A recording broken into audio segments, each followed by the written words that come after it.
Hey everybody, this is Perch, and there's this constant need to churn out articles and questions about what's with this intense fandom.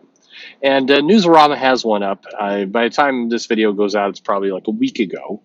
And the article is titled Fan Ownership: Why Comics Fans' Connection with Superheroes is Stronger Than Any Other Media.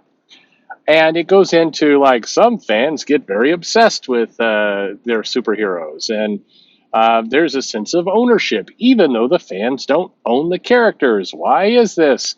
Sometimes these fans get over the top and intense. And in fairness, this article does a lot of talk about Stan Lee's legacy now and everything else, and it doesn't do too much of what a lot of articles do, which is they choose to poke at the fandom of like, and some people take it too far and become toxic and gatekeepers and gaslight and blah, blah, blah, blah, blah, blah, blah. And they do that kind of stuff. But this article is, in fairness, this one is not bad. It doesn't go into all of that kind of stuff. But to me, the absurdity is in the question. The idea that why comics fans' connection with superheroes is stronger than any other media. Well, here's the thing. It's not. It's not. This is not any great mystery. Do you know this thing? It's football. Have you ever heard of football? Have you ever heard of fans who get really obsessed with football, and then they dress up in clothing and they spend extreme amounts of money on crap, and they go to games and buy really expensive tickets, and they like hinge their entire happiness spectrum based off their team wins or loses. And like if you think comic fandom is rabid and intense, it pales in comparison both in sheer numbers and in dollars spent to sports. I said football, but I mean anything. I'm now down here in Texas. And you know what? It turns out that people like the Dallas Cowboys down here. It's the weirdest thing. And I look at it and go, you spent $280 on a jersey with a star on it. I mean, like, there's just a star. Like, you're not even paying for any graphic design. I mean, for the love of God, at least the Denver Broncos has kind of a logo there. There's just a star. Your logo sucks. But I drive home, and people have got like little like shrines to the Dallas Cowboys. I came down here kind of right at the tail end of the holidays, and a lot of people, I guess, I don't know, in Texas, they don't really take away their Christmas decorations till like late January. And so people had like the nativity scene and other things going on in their yards. And, but many houses had like a Dallas Cowboys style nativity scene, where like the wise men are wearing jerseys and they're handing baby Jesus a football, and the Cowboys, I think they were in the playoffs. I couldn't give a shit. Sorry, I'm about Dallas Cowboys. I understand I'm down here in Texas now, and I guess I'll need to. My love of football evaporated when Russell Wilson didn't just hand the goddamn ball to Marshawn Lynch and instead throws a pass on the 1 yard line, giving Tom Brady, that miserable bastard, the victory of a Super Bowl. I've completely gotten over it, of course. I don't think about it constantly. But anyway, I'm a bit astray. My point here is that I find it weird that people obsess over toxic fandom, and these comic book people are on Twitter, and they're bitching about Captain Marvel or anything like. And it's like, you want toxic fandom? Have you ever been to like a Jets game? Ever? Have you?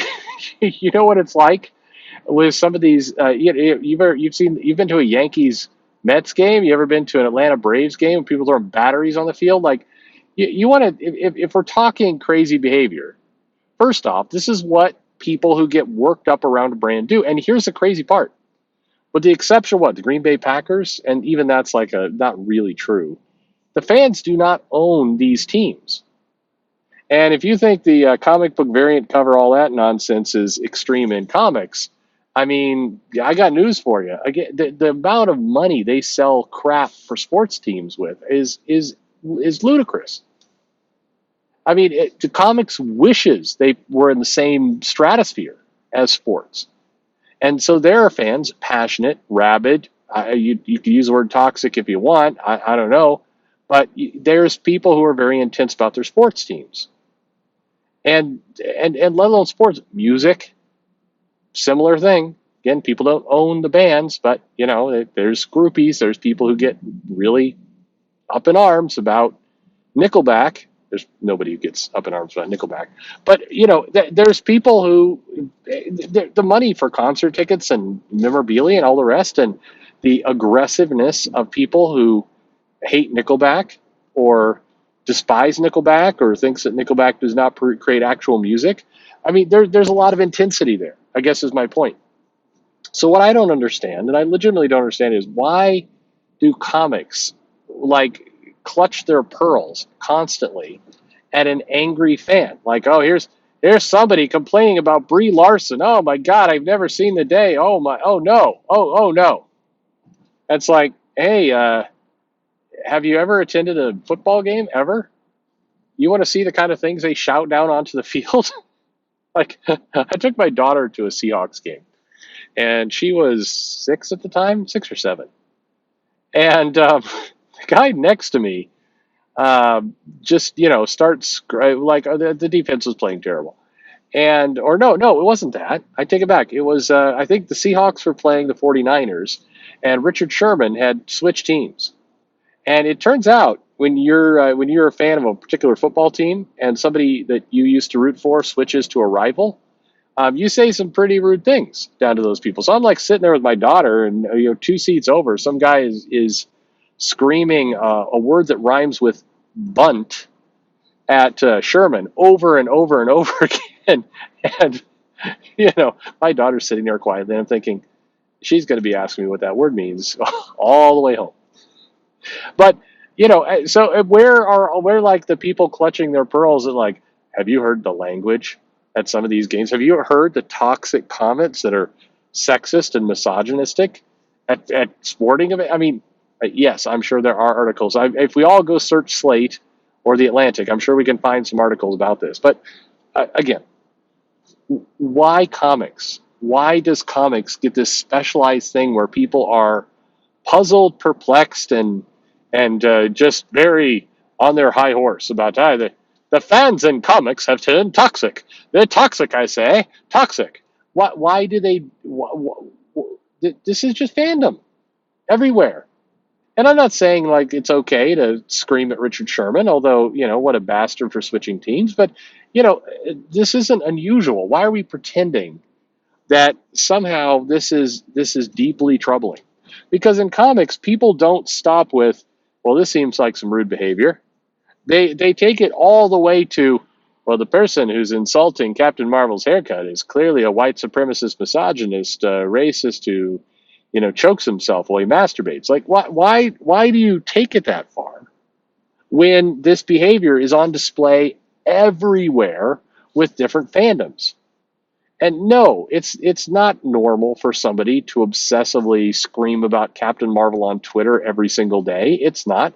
But do what the rest of the world does. Mute, block, or just ignore those weirdos, because they're weirdos. Why does comics have to make a parade out of these people? That's what I don't get.